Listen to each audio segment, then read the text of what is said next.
How do you stay passionate without burning out? When we are in love with our work, it's so easy to get burned out.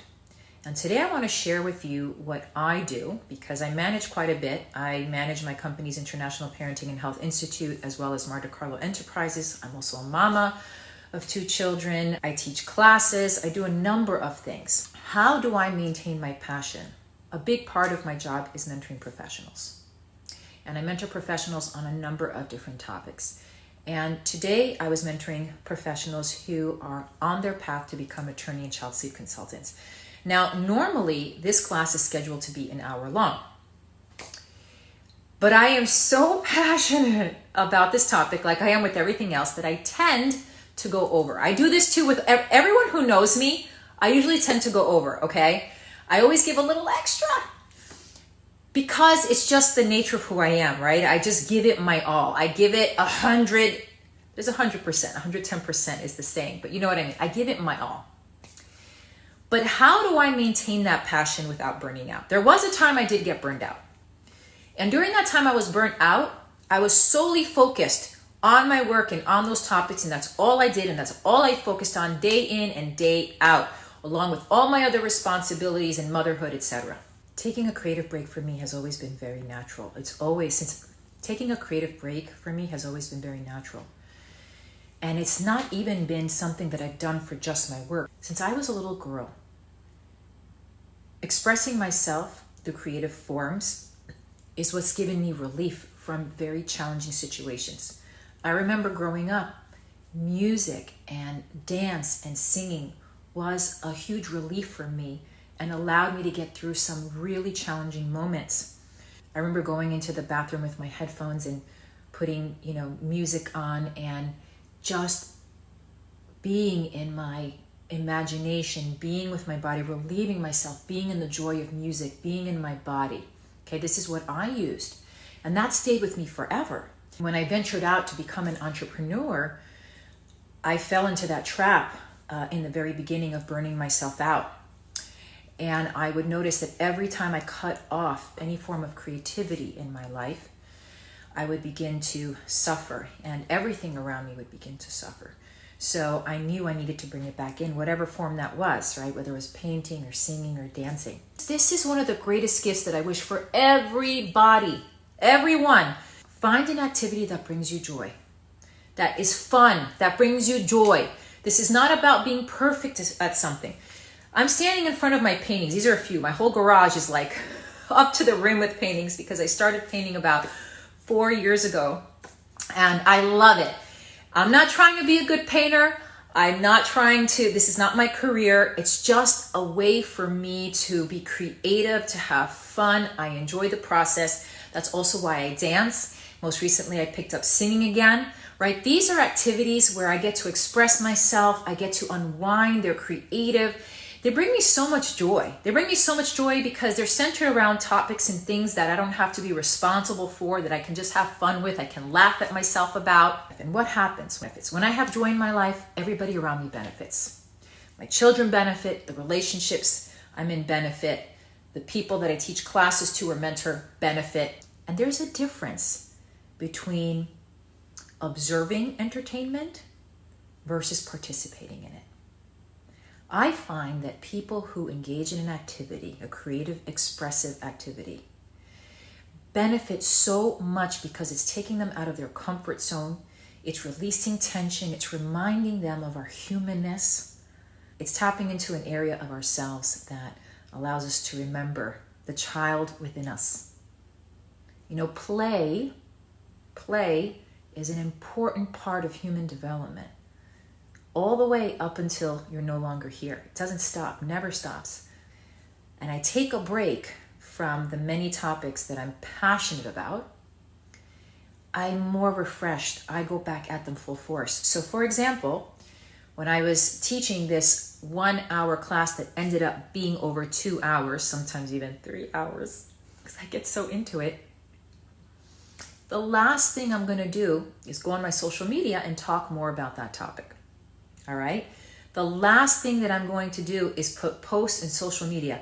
Instead, you're going to find me singing, dancing. I'll put inspirational things, but I am not going to go heavy into the topics that I spend so much time going behind the scenes. People are investing time and money into my companies. And so as much as I want to give my all to the public, I need to give those people behind the scenes my number one best. I want to deliver my number one best to them. So I'm going to put them as a priority. And being someone that is very dedicated to walking my talk, although I have a lot to still learn and I'm not perfect and I have my moments, but I am dedicated to walking my talk, I'm going to ensure that my self-care, all right, whether that comes into the form of rest or participating in a joyful activity, comes into play. Even if that means I'm taking a complete break from the topics because I just don't have any time left. And during that time, I'm going to be doing things that are really going to support refueling my energy and recharging so I can come back full force. So that's why a lot of times people will see my classes, they laugh, they know me much better. Like, oh, Mark, teaches about sleep and nutrition and business coaching and all these other things. And you'll see those when you go to my company's page. But when you go to my personal page, you're usually going to see things that are refueling and recharging me because I enjoy expressing myself. It's like an outlet for me that allows me to express myself in another way that allows me then to go back and give that much more behind the scenes.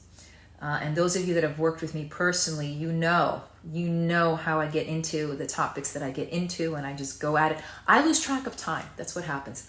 I'm so into what I'm doing, I lose track of time. And this is why I ensure that I take the space that I need from the things I'm super duper duper passionate about so that I can come back full force with the same kind of energy. So I wanted to share that with all of you because I know there are many of you out there that are so passionate and you want to give everything to the world. You want to give your gifts to the world. You want to share with them your passion. And you might find yourself talking day and night about it, which is great, right? We want to embrace that. But don't underestimate the power of space. Don't underestimate the importance of joyful activities that give you a break and space from the gifts that you have to give to the world. Because when you give yourself space from those things and you give yourself an opportunity to take space from those things, you are filled with joy, with rest, and then you can go back just as strong. People always, where do you get all this energy? Well, I not only from my nutrition and my sleep, but I sing, I dance, work out. Find an activity that brings you joy, even if it's in small bits and pieces, all right, throughout your day and week. Integrate them into your schedule. It's important to give yourself that space. I'm going to share with you this beautiful piece from Meg Kissack that I stumbled upon that I feel expresses the importance of taking creative breaks from your work. In doing research for my upcoming book, Physical Awakening, I stumbled upon her and I just love how she framed this. And then after my class today, I felt very inspired to do a video for all of you because here I am, right, planning for 1 hour of class, then I'm at 2 hours. I said, I want to share with everybody just what I do so that I can regain my passion, my strength, my energy, and reminded me of Meg and what she said. So just 1 second, I'm getting my computer. Okay, so she says, taking a creative break from the work you love is how you sustain doing the work you love. 100%. It's all about taking care of the work you love, and sustainability has to be a big part of the conversation if you want to keep going. You can't live from passion alone. At some point, you need to take responsibility of your gifts and give them what they need to grow. Sometimes that's time and space. Sometimes that's adding different flavors of creativity to your life. And sometimes it's carving out a set amount of time to feed your soul. You have so much to give to the world, and the world needs what only you can do. But it's not just about that. It's not just about looking after yourself and your creativity. so you can do more and you can be more. It's about realizing that taking a break is good for your soul, so you can feel more you. You can evaluate, reflect, and work to create a life you love, and so that you can be your wonderful, authentic self. Isn't that beautiful? She put that so beautifully. I said, I have to share this. I have to share this. I mean, this is literally how I live, and what I have discovered in my life. And stumbling upon this, I said, I just have to share this. But that's what it is. Feed your soul. The more you feed your soul, you take those breaks to feed your soul, to find the joyful activities in your life. Wow, you're going to notice a huge difference in how you show up for the work that you do, for your relationships, for everything. I share this with my professionals, even for families. You know, parents, a lot of times it's not even for the work that you do. In this case, she's sharing about that. But I actually provide this advice for parents, because most often parents sacrifice their life for their children. They give up their joy. They say, no, I have kids now. I'm a martyr. I have to give up the things that I dreamed about, my joy. No, it's the opposite. You maintain that joy in your life, because when you maintain that joy in your life, when you feed your soul, guess what? You're going to show up that much better for your kids, and your kids are also going to notice that about you. You're going to be a role model for your children. So take space, find those creative ways to express yourself, feed your soul, feed your life, so that you can show up that much more powerfully and beautiful in all that you do.